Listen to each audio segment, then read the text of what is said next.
Well, welcome to 2024. We're excited to start these webinars back up with you guys. And so we're just kind of want to do to go over a few things. If you want to go to the next slide, I'll go over kind of what we're going to talk about this month.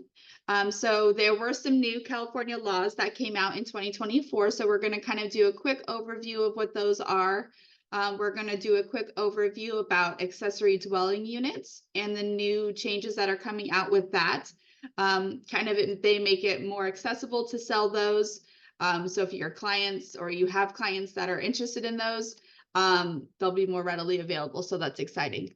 We also are going to go over some resources that are available on our REeBroker Group website. We also have a couple of things that we updated. We updated our agent checklist, and we now have a financial report available to our agents. So we'll show you how what those look like and where to find them on the website. And we'll also kind of briefly discuss when you should expect your 1099s. We'll go ahead and get started. All right, so we're just going to kind of touch base on a few of the different laws that came out at the beginning of the year. Several of them are went into effect on January 1st. A couple of them will be coming out a little bit later. So we'll see. So AB 1033 is the one I was discussing just briefly earlier.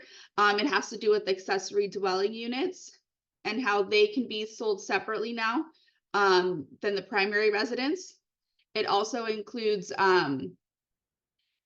like lighter restrictions on how the construction of accessory dwelling units and junior dwelling units are able to be constructed in different areas. You're able to adopt the city and the counties are able to adopt ordinances that will allow those accessory dwelling units to become and be sold as condos, as long as they follow the ordinances.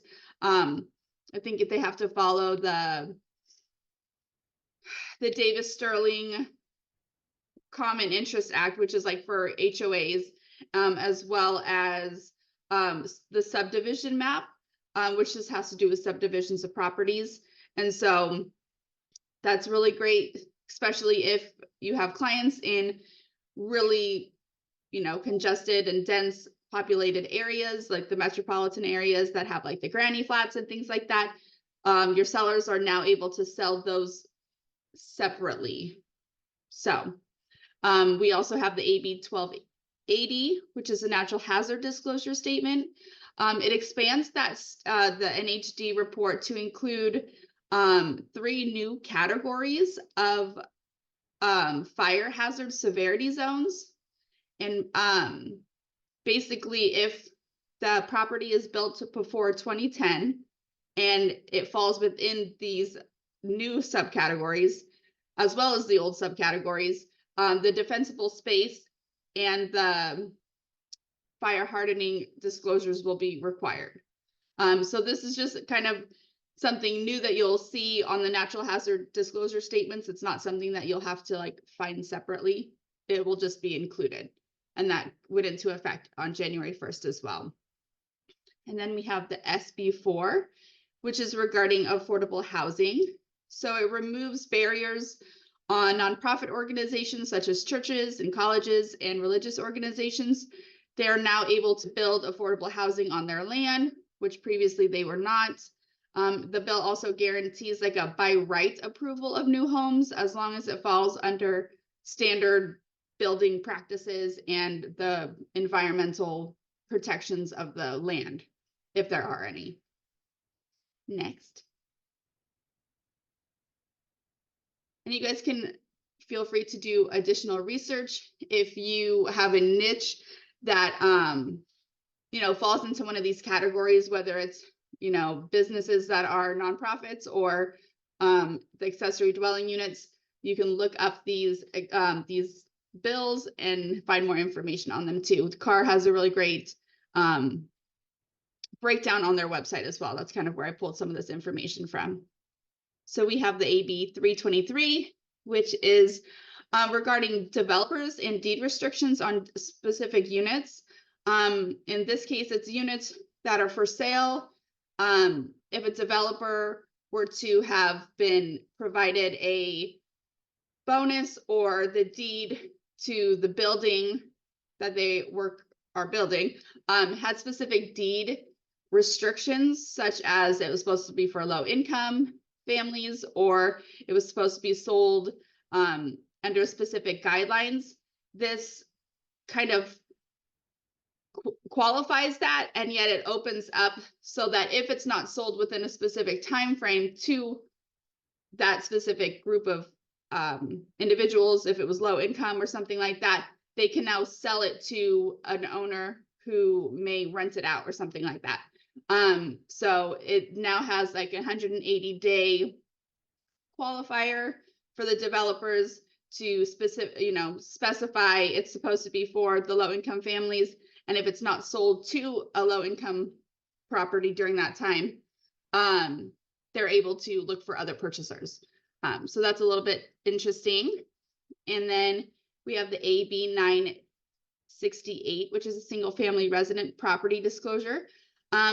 So this one is basically stating that so every contract for a single family residence is now going to need a statement that is the appraisal for the property is required to be unbiased, objective, uninfluenced by improper or illegal considerations. This one doesn't go into effect until July 1st. So I imagine that CAR will likely either create or update one of our current disclosures to incorporate this language. CAR typically does a couple of rewrites of the forms, and they roll them out twice a year, typically in June and December. So we'll probably see updated language to incorporate this probably in the June update. Next. And then I just wanted to touch base on this one. This one isn't necessarily a California law that came out, but the federal United States Department of Labor did provide a final rule on the classification of workers as employees versus independent contractors. It's supposed to go into effect on March 11th. However, CAR and NAR are working with the DOL to kind of categorize and get clarification on what it's going to mean, especially for California. So I just wanted to kind of touch base in case you're following this. As of right now, nothing for your status with REeBroker is going to change, but we will be keeping an eye on the final rule and what CAR and NAR are talking about. And if we need to make any changes, we will give you guys plenty of notice and notify you. But as of right now, there's no changes. Next. Okay, thank you, Sarah. A lot of different rules and laws that are coming into play. So I'll talk about the accessory dwelling units. Some benefits are that they're an affordable type of home to construct in California because they do not require paying for land, major new infrastructure, structured parking, or elevators. They can provide a source of income for the homeowners. They're built with cost-effective wood frame construction, which is significantly less costly than homes in a multi-family infill buildings. They allow for extended families to be near one another while maintaining privacy. That's what they're called granny flats sometimes for some people, so that the family can have their grandparents be on the same land close to them, but not in the same home. They can provide as much living space as newly built apartments and condos, and they're suited well for couples, small families, friends, young people, and seniors. As you guys can see, the new construction homes are smaller and smaller, so this is just as great. So the AUDs give homeowners the flexibility to share independent living areas with family members and others, allowing seniors to age in place as they require more care. So they are a really great option if you have the land to build them. And then you can find more information under this policy link. And like Sarah said, we will upload this video on YouTube. what's changed with them? So they're no longer available only as rentals. In the past, you could only rent them out or like have your family stay, but now you can sell them, like Sarah mentioned, with the new law. They can be built and sold as condos. So you can do like a 2-story, but like she said, make sure you know what's in your county and city laws. Rules regarding construction have loosened as now are more transparent, specifically constructing in unused commercial spaces. Perfect. So then now back to Sarah. Thank you, Sarah. Thank And you. oh, if you guys have any questions, we'll open up the floor towards the end again. Yes. So I just wanted to touch base on, new year. I want you guys to know exactly where to find certain items on our website, things that will help you improve and escalate, escalate your businesses. So this is a screenshot of your agent homepage, and on it, you will see that there's a little tab that says Marketing Hub. And if you click on that Marketing Hub, it's going to open up this really great resource for you. And it's going to have all things related to marketing, signs, templates, where to get them printed, how to get them printed, what the requirements are. You can get copies of our logo, business card templates, marketing guides, listing appointment and buyer consultation packets, open house information, and so much more. This is if you aren't familiar with our Marketing Hub, it's a really great place that you can go. We have lots of guides to, share that you can share with your clients, that you can read over, that will hopefully help you market yourself in a better light, to get more clients, to get more leads, things like that. And that's available on your agent homepage. All of these will be available on your agent homepage. Just kind of wanted to highlight a few different areas. So this is the marketing. Next. And then we have our trainings. So on the same agent homepage, you'll also see a tab that says training. And what you're going to find when you click that training link is you're going to see a link to the calendar, which will show you when we're having our webinars, and the link to join. It will lead you to, there's a second link for our training videos, and then a link to our mentorship application and kind of what that entails with our brokerage. Next.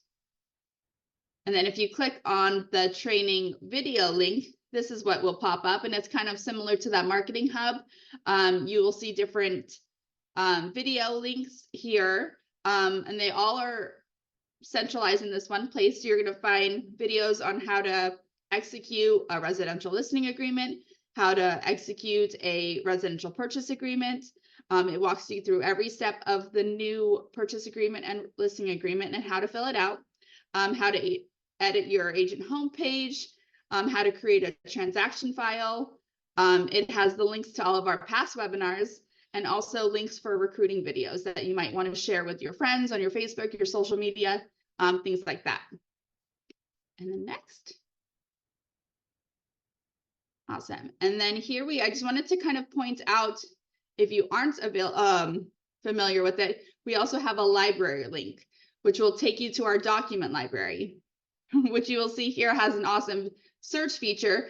And in this document library and agent training, you're going to find lots and lots of PDFs and documents for a bunch of things, accounting forms such as W-9, if you have an LLC, how to get a payment to your LLC, how to do a credit from your commission to a buyer or a seller, documents on avoiding legal issues, documents on mediation and arbitration, how to deal with difficult clients if you have a transaction where one party is kind of becoming difficult. We have steps and tips and things like that you can try. We have instructional documents for short sales, for REOs, for wholesaling, defensible space, and so much more. So if you haven't looked at your document library lately, I recommend going through it, checking out the company documents, what kind of transaction forms are there. and take a look, and maybe you can find a new niche for 2024 that you haven't thought of before. Next. Thank you, Sarah. So what I'll do is I will show you where you can find the financial report. Obviously there's a slide here, but let me share my screen.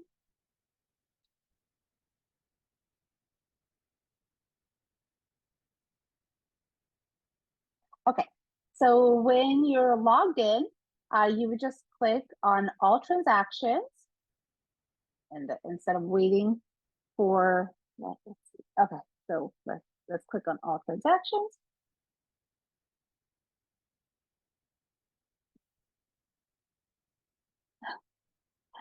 Sorry, I even had this ready. Let me stop sharing for a second.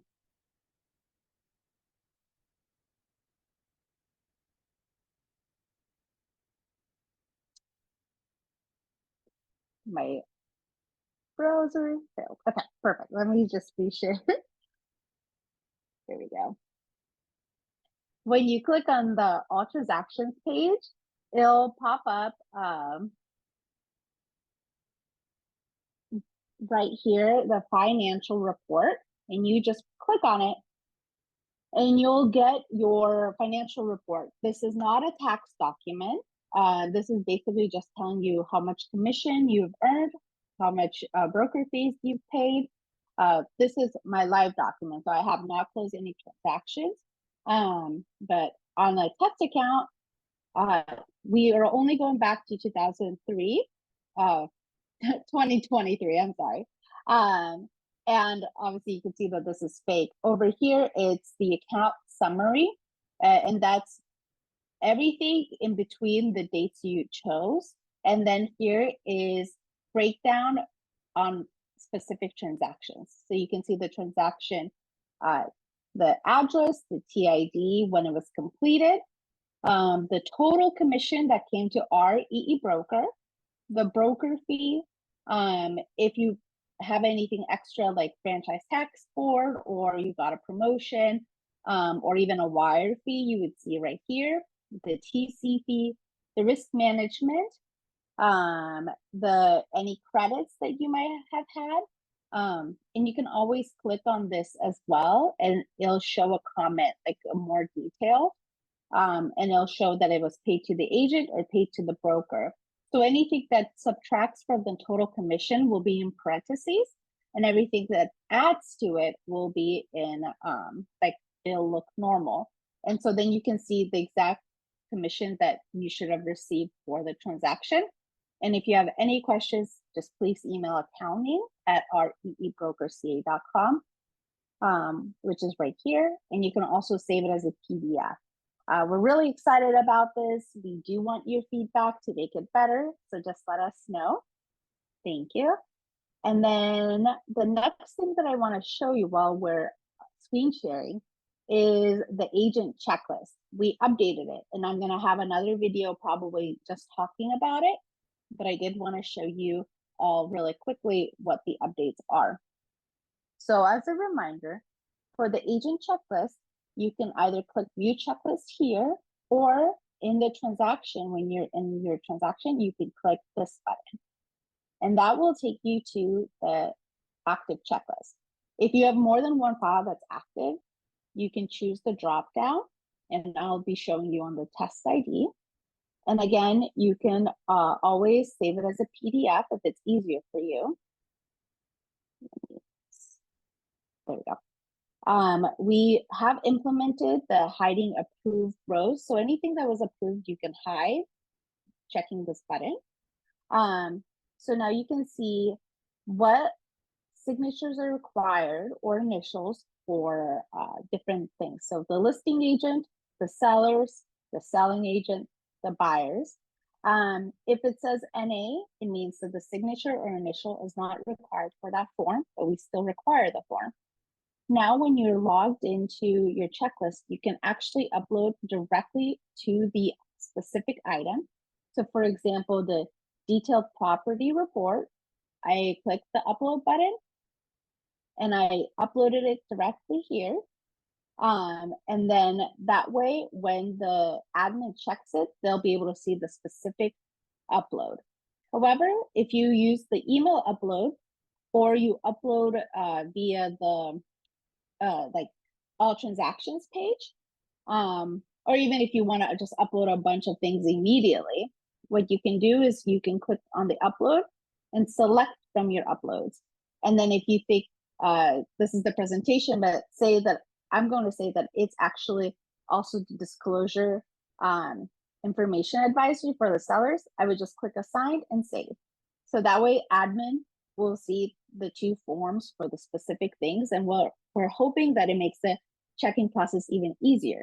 And as a reminder, you can always write in notes that the broker's office will see in case you're trying to describe something for us or have any questions.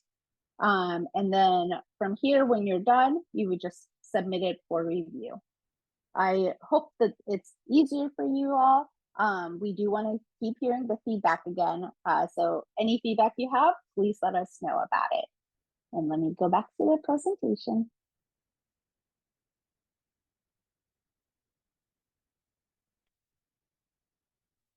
Thank you. Perfect. Thank you, Yeva. And yes, like Yeva said, we are always looking for feedback from agents. We know that you guys are the ones that are using these checklists and, you know, the most often. And so we want to hear your feedback so that we can make ongoing improvements on those. I just wanted to make a really quick announcement about tax information. Your 1099s are coming. You will be receiving an email via the email that's associated with your agent profile. So make sure that it's up to date. No later than January 31st. And then after you've received it, if you have any questions or concerns, then you can contact our office, and our accounting department would be happy to assist you with those. So they're coming. And then next. Well, we just wanted to thank you guys for joining us for our very first presentation for 2024. We are excited to just continue this. We really do want your feedback. If there's something that you guys are looking to be trained on, or you guys want a specific topic, feel free to share that with us as well. We're always here for you guys. We want to share with you what you're interested in. And then if you guys have any questions or comments, please put them in the chat now, and we'd be happy to share or answer any questions that you guys might have. Thank you, agents, for the feedback already. Yeah, thank you. And then we'll leave it open for about 2 minutes just to see if you have questions. Obviously, it'll go longer if we do have any questions. But you can always email us as well, or give us a call to our office. As you all know, we're here. Yeah, correct, Yun. AUD is not just for commercial. It's actually more residential, right, Sarah? Correct, yes. So I don't know if maybe you were confused with the when it made the statement. It's now able to be commercially zoned properties or land is now you're now able to construct these ADUs on unused commercial land, depending on, like I said, the city and the county, but they kind of loosened up the guidelines of where and when these can be built. So Magdalena, yes, we belong to Palm Springs. I believe we do. You can check under our membership on our website. And yes, you do have to pay individual fees to get the MLS. If you are a realtor with another association, they might be reciprocal. So just give us an email explaining your situation, and we can find out for you. So if you already are paying MLS access to a different association, they might be reciprocal, so you might be able to have a little bit access to that. And then Roger asked where you can find some more information on ADUs. CAR has some really great resources on their website. You can go to the HCD policy and research. So any kind of government official website will have some more information on the ADUs and the updated laws that came into place in 2024 as well.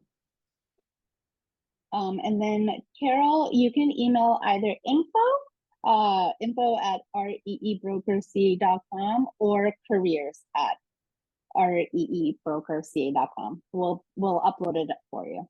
Thank you. Yeah. And we'll have the recording of this meeting as well as you'll see the PowerPoint presentation uploaded to our YouTube page. So we'll send out the link to the recording probably by end of day today or tomorrow. So keep a lookout for that. Excellent. Thank you, everyone. Have a wonderful day. Bye.